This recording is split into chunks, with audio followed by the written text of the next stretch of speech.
started working for J.C. Penney's Camden store, a Ford cost under $500. That was back in 1933.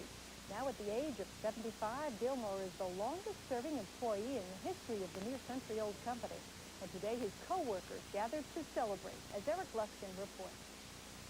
He said he had to finish the freight. It was to be a surprise party 60 years in the making. But to the surprise of no one, they had difficulty getting the guest of honor to take a break.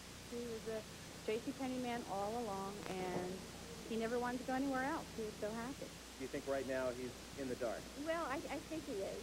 Let's hope he is. And when Howard Dillmore, the store's stockroom and maintenance manager, finally strode into the room, it was clear that the tribute was a better-kept secret than the one 10 years ago, honoring 50 years of service. Took me by surprise. I don't have really much to say. But his co-workers had plenty to say. Not only was he showered with gifts, the one presented by the company proved that while time flies, watches don't. He was also showered with affection. The highlight of the ceremony was a Howard Dillmore impersonator mimicking a man who has had approximately 110,800 on-the-job hours to develop his mannerisms. Howard doesn't want to retire, and there's no reason. He's very productive. He does a good job. He's well liked by everyone. And we're proud to have him here, and I hope he stays forever. He began working at the old Penny store at Broadway and Federal Street in Camden. He started at the Audubon store when it opened in 1961 and has no plans to leave the company that has become part of his family. At that time, I was making $13.75 a week, and I thought that was great.